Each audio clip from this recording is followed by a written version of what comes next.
podcast.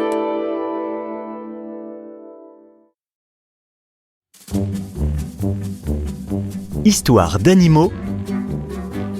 Le sanglier, roi des bois. Pas besoin de vous le décrire, tout le monde en a vu. Un beau cochon, avec de longs poils courts et clairs en été, gris-noir plus épais en hiver, avec des sortes de défenses au bout de ses mâchoires, qu'on appelle ses bouts. Qui sont les dents de ses mâchoires d'en bas qui remontent, et puis celles d'en haut portent aussi des grandes dents qu'on appelle les grès. Tout ça pour mieux déterrer les pommes de terre, les tubercules, les betteraves, qu'il aime beaucoup. Comme il aime à peu près tout d'ailleurs, aussi bien les hannetons que les petits lapins qui déterrent dans leur rabouillère, que les fruits, les vers de terre dont il raffole. On dit alors qu'il vermille, et quand il mange, le sanglier fait sa mangeur. Mais le sanglier n'est pas comme ça toute sa vie. Jeune, c'est un marcassin au pelage rayé, de blanc. On dirait qu'il est en pyjama.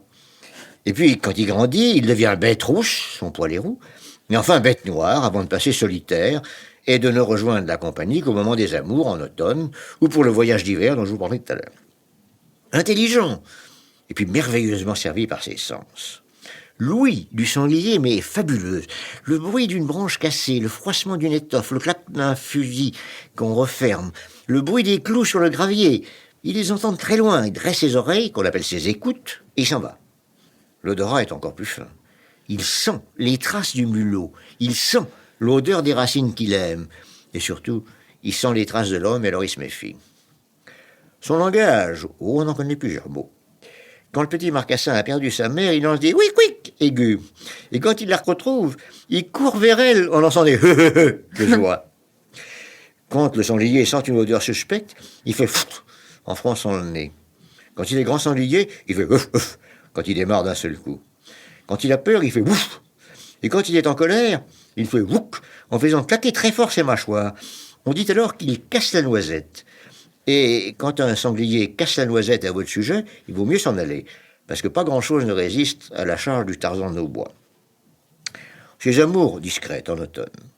Les solitaires, les grands vieux sangliers, rejoignent les compagnies, chassent tranquillement les jeunes mâles qui étaient par là, et font ce qu'on attendait d'eux. L'accouplement est lent. Il ne semble pas faire grand plaisir à la laie, qui se plaint à ce moment-là. Une fois que le grand vieux sanglier a bien rendu hommage à toutes les laies de sa compagnie, il retourne à sa vie de solitaire. Mais pas si solitaire que ça, d'ailleurs. Très souvent, il emmène avec lui un jeune, qu'on appelle son page, et qui lui tient compagnie en tout bien tout honneur, car les sangliers ne sont pas très portés sur la chose, si vous voyez ce que je veux dire. Oui. Le page est un compagnon, et un compagnon utile. Quand il s'agit de traverser une route en forêt, par exemple, le solitaire laisse toujours le page passer le premier, parce qu'on ne sait jamais qu'un coup de fusil est si vite arrivé. En tout cas, quand le page est tué, le solitaire disparaît. Prudent. Maintenant, c'est à la laie de jouer. 110 jours, quelquefois plus, après l'accouplement, elle se met à la recherche d'un chaudron. Oui, le chaudron, en langage de garde-chasse, c'est un sapin dont les branches retombent jusqu'au sol. L'endroit tranquille, rêvé pour accoucher, bien abrité du vent, de la pluie, elle y fait son nid. Elle creuse la terre, apporte de la mousse, des fougères, des feuilles pour que ce soit bien doux.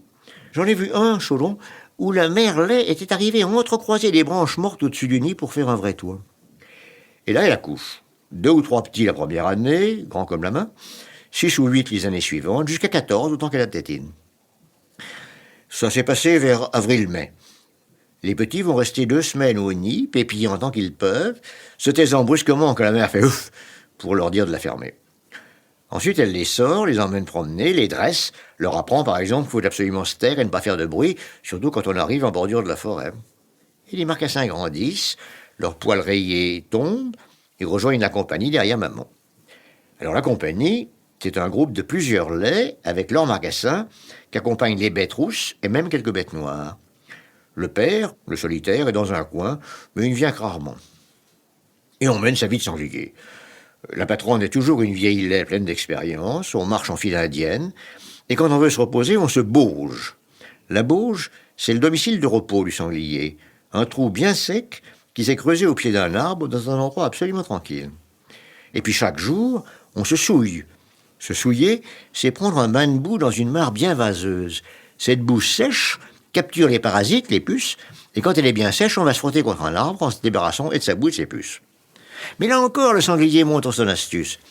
J'ai connu un coin dans les Ardennes où l'on parlait avec terreur d'un sanglier fantôme, d'un sanglier tout blanc, sur lequel, bien sûr, personne n'osait tirer. Et je l'ai vu, ce sanglier, tout blanc.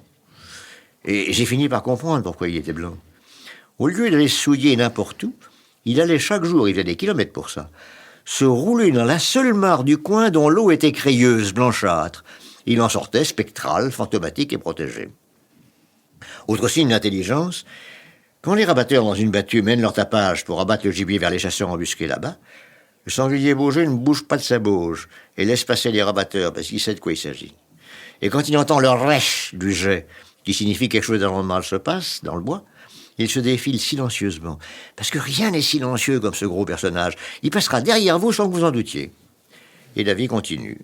On va à la mangeur pendant la nuit, on reste Beaujeu toute la journée, et puis arrive l'hiver.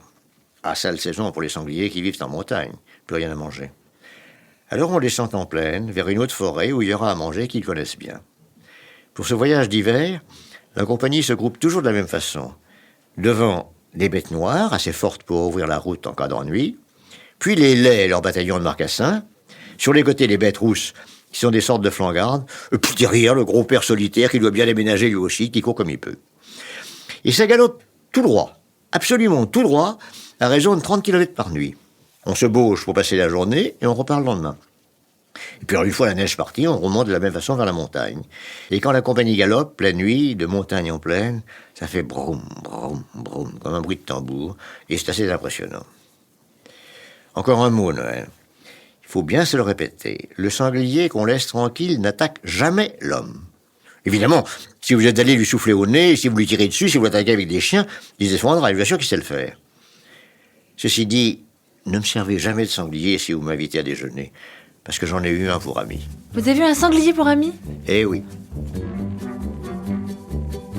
Les histoires d'animaux de Jacques Trémolin, un podcast à retrouver sur toutes les plateformes d'écoute et sur podcastpluriel.ina.fr.